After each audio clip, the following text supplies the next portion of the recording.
mengaku saat kita suarakan realita fakta tanpa rekayasa di 19 kota 19 kabupaten, maka mereka menepis dengan argumentasi kental 3 ciri manusia munafik. Padahal realita fakta tanpa rekayasa tidak bisa ditolak, saksi hidupnya banyak. Ya, termasuk saksi hidup, saya menjalani 6 tahap keliling Sumbar setiap tahun. Masing-masing tahap membutuhkan waktu 3 bulan. Melakukan uji kelayakan kepada rata-rata orang Minang, umumnya kepada Pangulu Datuk serta ketuakan masing-masing khususnya. Makanya saya raih pengakuan tertulis berstempel basah nama gelar nomor WA 83 orang lebih ketua Kerapatan Adat Nagari asal 19 kota 19 kabupaten membutuhkan program kaderisasi dan 4 poin lainnya yang sangat miris. Saya lakukan uji kelayakan secara sejarahnya, maknawinya, hukumnya, manajemen tata kelolanya, hal adat, hal budaya. Mereka mengaku di kota dan kabupaten masing-masing tidak ada yang tahu tempat bertanya, tidak ada yang pandai tempat belajar. Selama ini mereka hanya melakukan apa yang orang-orang sebelumnya lakukan. Mereka sendiri tidak sanggup melakukan kaderisasi di saat mereka sudah lemah mengemban amanah sebagai pengulu datuk. Di saat mereka sudah mulai wafat, dan bahkan mereka bingung saat ini sebagai ketua Kerapatan Adat Nagari, sebagai pengulu datuk, sebagai orang Minang, karena sejarah simpang siur, maknawi banyak yang sesat.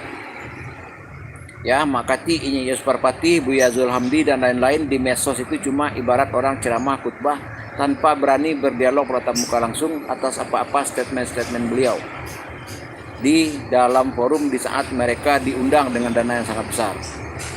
Dan mereka hanya melakukan kegiatan 5 jam atau 1 hari paling lama. Padahal untuk belajar itu tidak bisa 2 jam, 3 jam atau 1 hari, harus secara intensif. Makanya saya namakan program kaderisasi alih generasi dan penyadaran Gala Pangulu Datuk, khususnya keturunan Minang umumnya.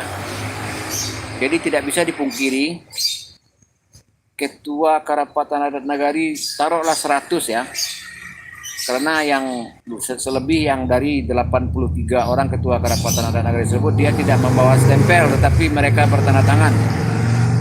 100 kanagarian di Minang ya rusak. 100 kanagarian pengulu datuk di Minang awam amanahnya. Ya, di kota dan kabupaten mereka masing-masing, mereka tidak terpenuhi kebutuhan pengetahuan pemahaman beliau. Ya, dan berkas-berkas ini baru-baru ini sudah saya masukkan ke masing-masing bupati, DPRD, Elkam 19 kota 19 kabupaten. Ya. Dan kalau dilihat pada konten tanggal 31 Oktober 2022 sampai 11 Januari 2023 ya. Dan kalau saudara-saudari lihat juga konten dari 31 Oktober 2021 sampai 31 Januari 2022, itu saya menyerahkan berkas hal-hal kerugian khusus tersebut ke DPMD Provinsi, Dinas Kebudayaan. Nah, Dinas Kebudayaan ini ngawur ini, korupsi besar-besaran saat ini nih. Ya, mangkrak gedung tuh. Siapa lagi yang bertanggung jawab dengan adat dan budaya? Orang kebudayaan sendiri pun korupsi besar-besaran. Ya, sudah saya serahkan kepada yang saya tujukan kepada Gubernur Sumbar dan Wakil Gubernur Sumbar. Dengan semuanya berkas-berkas tersebut ada tanda terima. Isinya 83 orang stempel basah Ketua Kerapatan Adat Nagari membutuhkan program kaderisasi. Jadi kesimpulannya,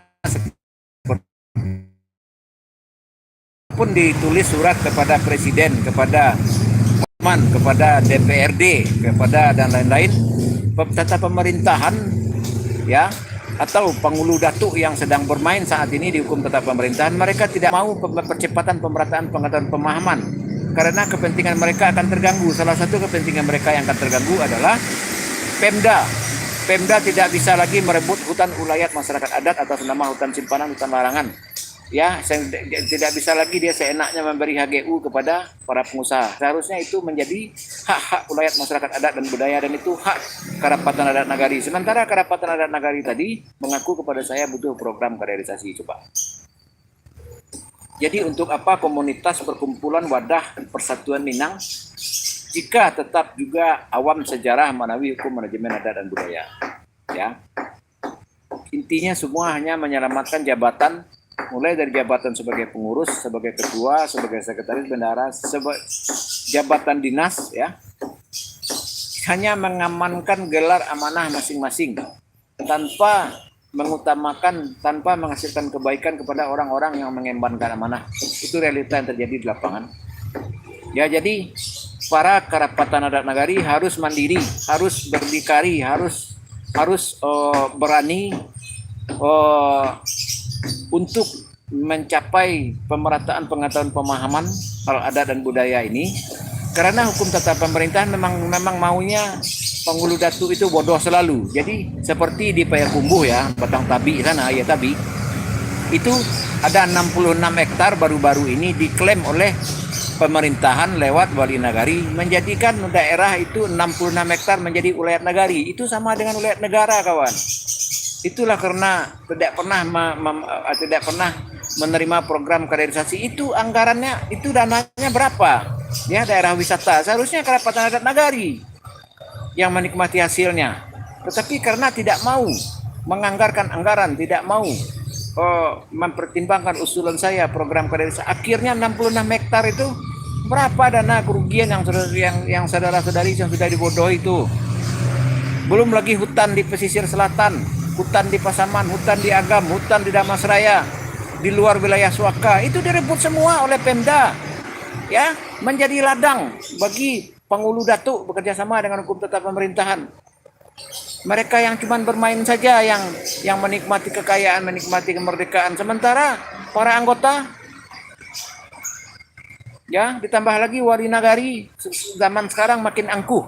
Ujung-ujungnya apa? Di saat sudah lemah, para nenek mama Karapatan Adat Nagari, sumber daya alam mereka rebut rampas. Ya, para oknum bekerja sama membangun jaringan oligarki, mensertifikasi tanah, ya, yang tidak setuju dengan sertifikasi mereka keluarkan dari Ranji, lalu mereka bekerja sama dengan Badan Pertanahan Nasional dan lain-lain. Nah, yang berhak kalau membantah mereka keluarkan. Itu perebutan perampasan hak ulayat tanah masyarakat adat budaya Minang yang tidak bisa dipungkiri. Jadi jelasnya hukum tata pemerintahan tidak ingin penghulu datuk atau tidak ingin masyarakat adat dan budaya Minang itu pintar. Karena kalau pintar, maka akan berdirilah lembaga bantuan hukum adat dan Jolibago. Maka akan direbut rampaslah kembali oleh masyarakat adat dan budaya hutan ulayat masyarakat adat, hutan larangan, hutan simpanan, ulayat suku, ulayat kaum akan direbut kembali. Mereka tidak ingin. Dan juga Pemda di Pagaruyung itu sangatlah zolim.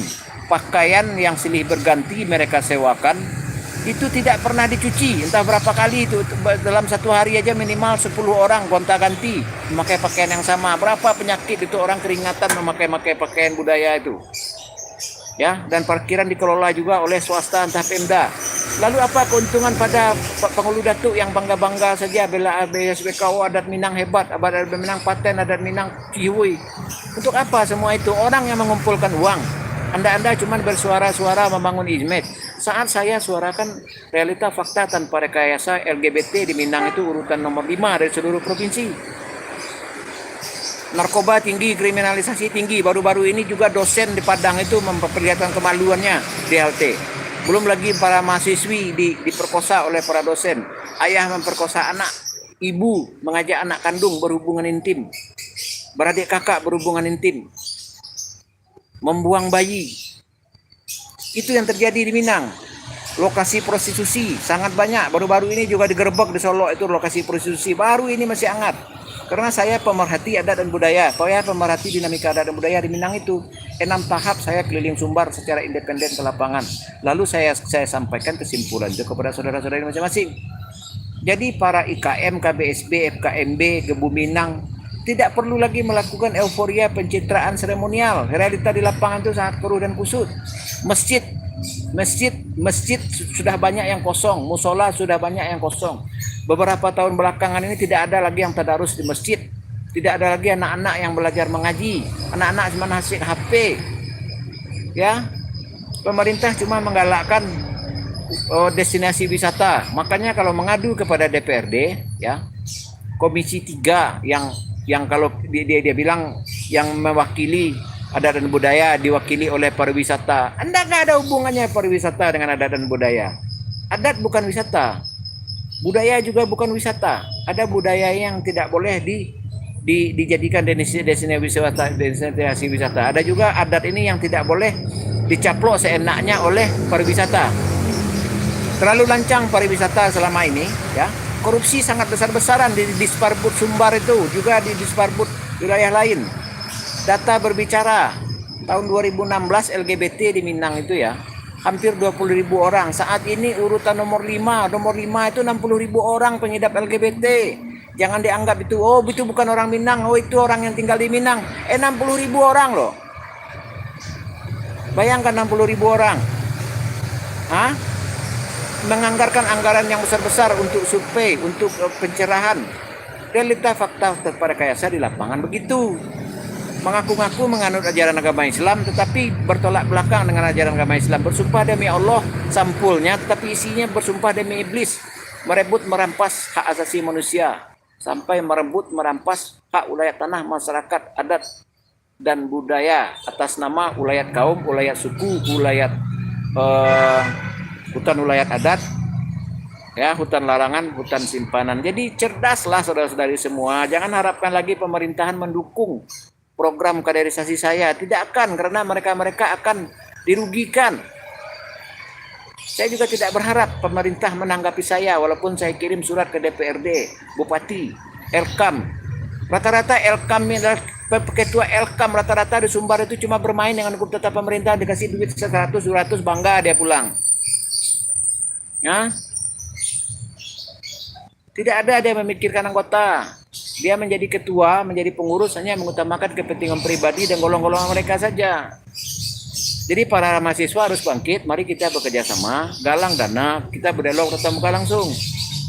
Biar saya kasih ke saudara-saudara semua kebohongan, bukti kuat kebohongan sejarah Pagaruyung, bukti kuat kebohongan sejarah Periangan, bukti kuat Sultan Rizka yang di Ramasraya itu mengaku dia sebagai raja, dia palsu. Juga Raja Godang dari Kerajaan Jambu Lipo, Ade Firman Raja Medan, Ade Firman apa itu di Kerajaan Jambu Lipo di Lubuk Taro, itu bohong kerajaan itu. Termasuk juga yang Mande Rubiah yang di Dropuro, itu bohong besar, sangat banyak kebohongan di Minang itu kawan. Istana Besar Pagaruyung itu juga Belanda yang menciptakan. Ada aja orang Muslim yang mendoakan Aditya Warman di Tanah Datar itu, Dusun Tuo atau di mana itu. Itu sudah jelas orang Hindu, mereka doakan Al-Fatihah, apa enggak sudah sesat? Yang sesat itu siapa? Lalu mengaku pula luha yang tua tanah datar. Tidak mungkin orang jatuh dari langit, tidak langsung orang menembus hutan. Di saat dinamika populasi kedua manusia dari zaman Nabi Nuh, orang berlayar, tentu saja orang meramaikan daerah pesisir dulu. Lalu seenaknya dia Pagaruyung mengaku luha yang tua, terus seenaknya pula mengaku menguasai seluruh wilayah Minang. Saudara-saudari Pasaman, Pariaman, bisa bangkit lah. Katanya ngaku hebat, ngaku santiang. Tidak bisa, ngaku hebat, ngaku santiang itu berdialog bertatap muka langsung secara intensif di forum. Bukan menguji-uji orang secara ilmu hitam, secara ilmu kebatinan. Coba dulu pengetahuan pemahaman secara lahir, bukti nyata di alam.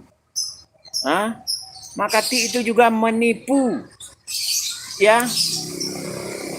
Saudara-saudari undang orang-orang yang saudara-saudari anggap sebagai sok paten, sok ciu selama ini berdialog tatap muka langsung dengan saya. Percuma juga saya mengarang buku, nanti multi tafsir. Jalan satu-satunya ada berdialog bertatap muka langsung di lapangan membuktikan. Ya, kita harus melakukan revolusi, revisi sejarah menawi hukum manajemen tata kelola adat dan budaya. Sebelum kita bicara adab dan agama. Karena adat dan budaya selama ini bertolak belakang dengan ajaran agama Islam. Itu realitanya. Ya. Yang pejabat adat, pejabat budaya bersumpah palsu. Di Minang itu pengulu datuk bersumpah demi 30 juz ayat suci Al-Quran. Sebanyak baris di atas, segenap baris di bawah. Kapan yang hitung segenap? Ya, segenap, seganjil. Sementara kelakuan bertolak belakang dengan ajaran agama Islam. Tidak pernah bakatobana, tidak pernah berjalan lurus, tidak pernah tagak indamana, tidak pernah menghukum adil. Sementara sumpah kalian begitu, bersumpah demi Allah, demi 30 juz ayat suci Al-Quran, berjanji bakatobana, berjalan lurus, tagak indamana, menghukum adil. Sementara tidak ada sama sekali. Jika memang bakatobana, pasti para pengulu datuk sudah dibenci, ya, sudah perang dari dulu. Sudah kita rebut hak wilayah tanah masyarakat adat budaya, hutan larangan, hutan simpanan. Dan di Minang itu seharusnya tidak ada hutan suaka. Karena di Minang itu kan tanah pusako tinggi. Kenapa kalian biarkan hukum tetap pemerintahan untuk mencaplok hutan menjadi suaka? Lalu mereka berikan suaka tersebut secara HGU kepada para pengusaha. Lalu rusak jalan-jalan kampung. Terjadi musibah banjir, longsor oleh para pengusaha yang cuma mengambil keuntungan. Yang rugi siapa? Itu jatuh tertimpa tangga namanya. Harusnya masyarakat adat dan budaya yang mengelola, bukan wali nagari. Wali nagari sekarang ini angku-angku.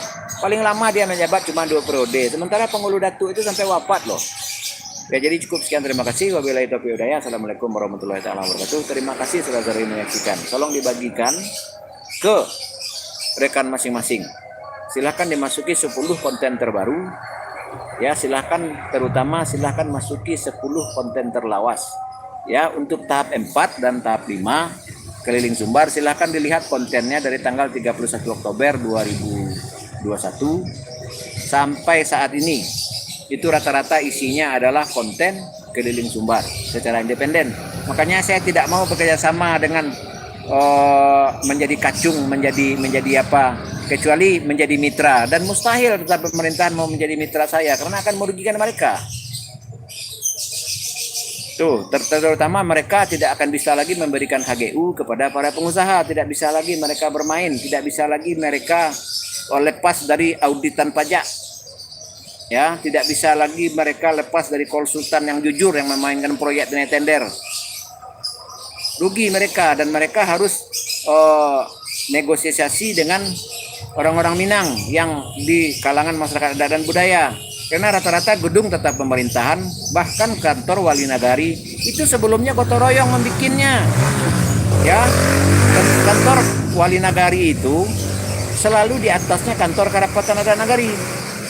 Dan kantor wali nagari itu numpang, tapi sekarang dia orang maling mengaku dia yang berkuasa di suatu negeri, dan yang dimaling Karapatan Adat Nagari juga tetap bodoh. Makanya obat dari bodoh, ya, hanya kaderisasi, alih generasi dan penyadaran. Sebab dari bodoh sumber daya alam Anda dikuras, ya, akidah Anda dilepaskan oleh mereka, anak-anak kalian diracuni oleh mereka dengan HP, dengan narkoba, dengan macam-macam.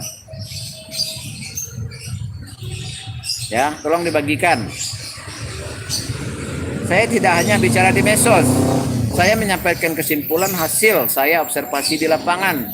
Saya bertanggung jawab dunia akhirat dengan statement saya, dengan penyaksian saya. Tidak seperti orang-orang di medsos cuma mengetuamakan kepentingan pribadi dan golongan, mengejar popularitas sebatas bicara.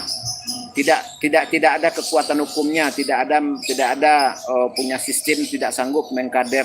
Sangat seseorang ingin dikader. Ya. Dan tidak akan ada kekuatan hukumnya jika perorangan, jika perkelompok. Ya.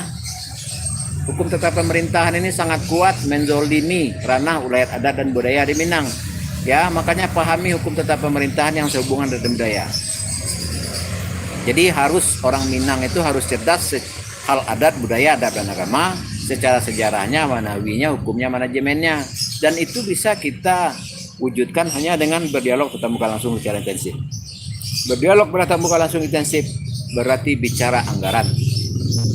Ya, mencerdaskan ranah adat dan ranah budaya tidak bisa dengan orang yang berpakaian hukum tetap pemerintahan karena bertolak belakang. Tidak akan mereka mendukung percepatan pemerataan pengetahuan pemahaman adat dan budaya secara sejarahnya, manawinya, hukumnya, manajemennya. Tidak akan. Yakinlah itu. Yang tata pemerintah hanya mengatasnamakan, cuman berbuat euforia seremonial. Mereka hanya mengambil keuntungan materi tanpa memikirkan efek. Mereka galakkan dinas pariwisata, mereka tidak peduli akidah, tidak peduli aurat, tidak peduli. Mereka hanya mengutamakan keuntungan materi. Pahami itu. Kerusakan akidah siapa yang bertanggung jawab? Sumber daya alam kita siapa yang bertanggung jawab?